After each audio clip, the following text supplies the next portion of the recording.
Okey, soalan pertama, di mana saya main snowboarding? Sekarang ni kita berada di Ski Dubai, iaitu kan indoor ski resort, dan besar dia kalau anda lihat kan lebih kurang 3 padang bola sepak. Memang besar lah. So daripada atas bukit tu sampailah ke bawah lebih 1 km, tak sampai 2 km tak silap saya. Di dalam ni memang man-made snow. Okey, salji yang anda dapat lihat itulah salji buatan oleh kompresor-kompresor yang ada di sekeliling. Contoh tu satu. Okey. Nanti kat sana ada lagi. Okey, kompresor macam dalam fridge lah, macam dalam freezer lah, di mana suhu di dalam ni di bawah tahap beku. Oleh kerana ianya adalah indoor ski resort, nak masuk sini memanglah kena bayar. Satu, untuk slope, kalau yang mereka nak main ski ataupun snowboarding seperti saya, ada bayaran dia, berasingan dengan bayaran kalau nak masuk dia punya theme park, snow theme park, di mana ada games, rides dan sebagainya. So bayaran dia untuk main snowboard ataupun ski di bukit yang saya tengah naik ke atas sana tu lebih kurang RM130 untuk 3 jam. Ini harga diskaun lah kalau pergi petang. Kalau pergi sebelah pagi, harga dia lebih kurang RM200 untuk 3 jam. Tapi macam saya, sebab saya selalu datang ke sini, saya ada macam package dia lebih kurang RM1,000 dan kita boleh datang masuk ke sini dan main sampai bila-bila, sampai kita penat. Berapa lama dah saya snowboarding? Sebenarnya kan baru 4 bulan, tapi kalau cerita dia adalah 4 bulan lepas saya nak buat YouTube video di dalam Ski Dubai ni. Dan untuk meriahkan lagi vlog saya cubalah ambil lesson pertama snowboard di sini. Nak jadikan cerita, saya minat pula, walaupun lesson pertama, discovery punya lesson, memang saya jatuh tergolek banyak kali, tetapi membuatkan saya minat untuk mendalami lagi ilmu snowboarding. Lepas tu saya pun attend beberapa kelas dan 4 bulan kemudian alhamdulillah boleh kata expert lah juga. Apa yang bestnya snowboarding?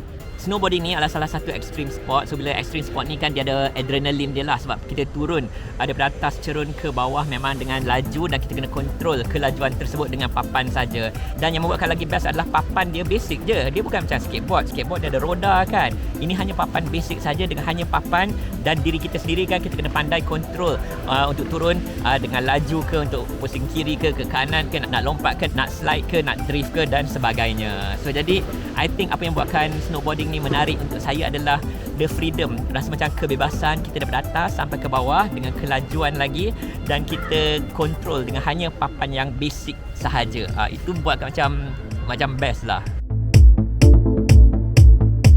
Nama pun extreme sport, maka snowboarding ni kan boleh dikatakan bahaya lah juga. Sebab apa kan, injury memang selalu berlaku, sebab jatuh, tergolek, terlentang semua tu memang dah normal lah, sesuatu yang biasa.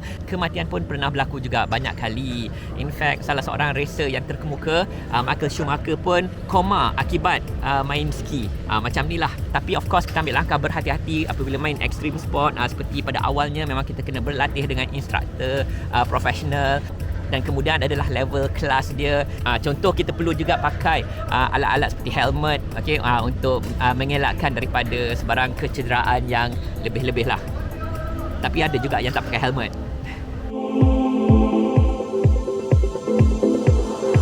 Okey, mahal tak sukan ni?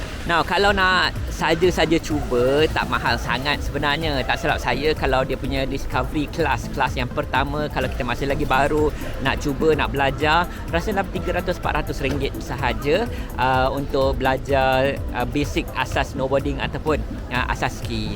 Tapi bila nak datang ke sini, katalah nak ski, bila kita boleh je masuk dengan harga RM130 untuk 3 jam. Dia akan bagi snowboard ataupun ski, baju sejuk, seluar sejuk, semuanya mereka akan berikan untuk jangka waktu yang tersebut. Tapi macam saya, kalau saya ni dah serius, saya selalu datang.